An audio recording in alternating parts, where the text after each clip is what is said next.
అసలు ఈ ప్రపంచంలో చావును జయించిన వారు ఎవరైనా ఉన్నారా అని అడిగితే లేరు అనే చెప్పొచ్చు. కానీ మన హిందూ పురాణాల ప్రకారం మరణం లేకుండా చిరంజీవులుగా ఇప్పటికీ భూమిపై అదృశ్య రూపంలో రహస్య స్థావరాల్లో అవసరానికి అనుగుణంగా భూమికి సహాయాన్ని అందిస్తూ సప్త చిరంజీవులుగా ఉన్నారు.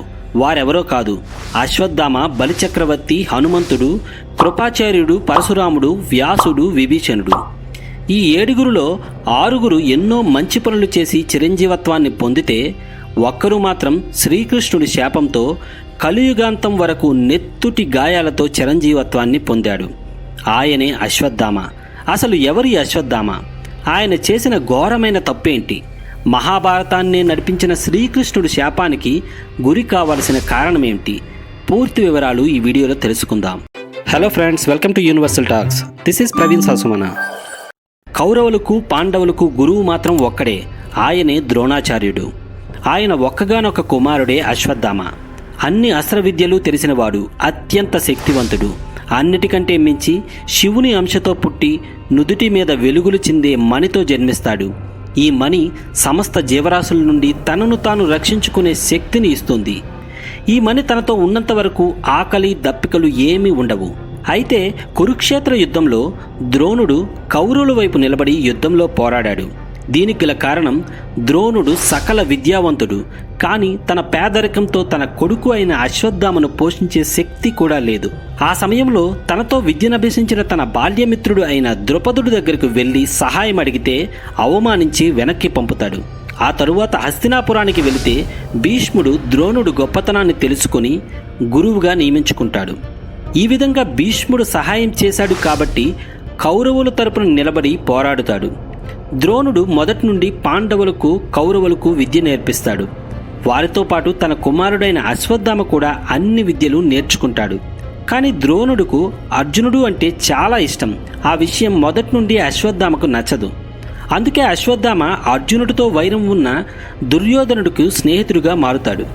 కురుక్షేత్ర యుద్ధం 3 రోజుల్లో ముగుస్తుంది అనగానే ద్రోణుడు తన శక్తిని అస్త్రాలని ఉపయోగించేసరికి ఆయన్ను ఆపడం ఎవ్వరి తరము కాదు.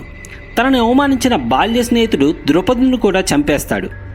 దాన్ని చూసిన పాండవులు ఇప్పుడు గురువు అయిన ద్రోణుడిని ఆపకపోతే పాండవ సైన్యాన్ని మొత్తం నిర్వీర్యం చేస్తాడు అని తెలుసుకొని శ్రీకృష్ణుడి సలహాతో భీముడు అశ్వత్థామ అనే ఏనుగును చంపి అశ్వత్థామ అతహ అని అంటాడు. అది విన్న ద్రోణుడు ఖచ్చితంగా నిజమే చెబుతాడు అని ధర్మరాజుని అడగ్గా ధర్మరాజు కూడా అశ్వత్థామ అతహ అని గట్టిగా అరిచి చిన్నగా కుంజరహ అంటాడు. కుంజరహ అంటే ఏనుగు. ఈ విషయం వినబడినట్లుగా మెల్లగా అంటాడు. ఇది వినిపించక నా కుమారుడు చనిపోయాడా అని తన అస్త్రాలను ధనుర్బాణాలను విడిచిపెడతాడు. వెంటనే ద్రుపదుడు కుమారుడైన దృష్టద్యుమ్నుడు వచ్చి ద్రోణుడు తలను ఖండిస్తాడు. ఆ తరువాత యుద్ధంలో శల్యుడు కూడా చనిపోతారు. ఇక కౌరవులను కాపాడే వాళ్ళు ఎవరూ లేరు అని తెలుసుకొని దుర్యోధనుడు పారిపోయి ఒక నదిలో దాక్కుంటాడు. అది తెలుసుకుని పాండవులు అక్కడికి వెళ్తారు. భీముడు ఎన్నో దుర్భాషలాడి దుర్యోధనుడిని యుద్ధానికి పిలుస్తాడు. చివరకు దుర్యోధనుడు బయటకు వచ్చి భీముడితో గదా యుద్ధాన్ని చేస్తాడు. కానీ యుద్ధంలో అనూహ్యంగా దుర్యోధనుడిదే పైచేయి భీముడు ఓడిపోతాడేమో అనే స్థాయికి వెళ్తుంది. అప్పుడు కృష్ణుడు సలహాతో భీముడు దుర్యోధనుడు తొడల మీద కొట్టి అధర్మ యుద్ధాన్ని చేస్తాడు. అక్కడితో దుర్యోధనుడు కుప్పకూలిపోతాడు. అదే సమయంలో అక్కడున్న బలరాముడు ఇది అధర్మ యుద్ధం అని భీముడిని వారిస్తాడు. అప్పుడు కృష్ణుడు, ఇది అధర్మ యుద్ధం అయితే 16 సంవత్సరాలు కూడా నిండని అర్జునుడి కొడుకు అయిన అభిమన్యుణ్ణి చంపారే, అది అధర్మం కాదా? నిండు సభలో ద్రౌపదిని చీరలాగి అవమానించారే, అది అధర్మం కాదా? ఆ సమయంలో ధర్మం తెలిసిన భీష్ముడు, ద్రోణుడు అందరూ ఉన్నారు. కానీ ఎవరూ ఆపలేదు. వారు చేసిన కర్మకు ప్రతిఫలం కురుక్షేత్ర యుద్ధంలో వారి మరణం. ఇది జరగక తప్పదు అని వారిస్తాడు. ఇక దుర్యోధనుడిని పూర్తిగా చంపకుండా అలాగే విడిచిపెట్టి అందరూ వెళ్ళిపోతారు.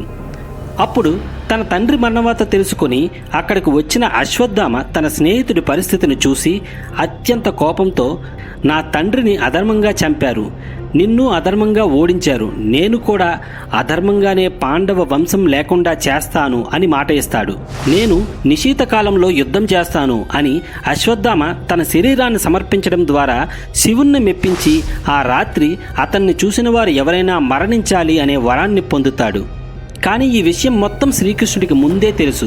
దాన్ని గ్రహించి పాండవులను అక్కడి నుండి వేరే ప్రదేశానికి తీసుకువెళ్తాడు. ఆ రాత్రి అశ్వత్థామ పాండవులు బస చేసిన గుడారంలోకి వెళ్తాడు. అక్కడ కాపలాగా ఉన్న దృష్టద్యుమ్నుని చంపేస్తాడు.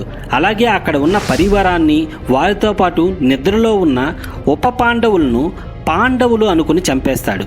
ఇలా చీకట్లో వారి తలలను తీసుకువెళ్ళి దుర్యోధనుడికి చూపిస్తాడు. అప్పటికే తెల్లవారుతుంది.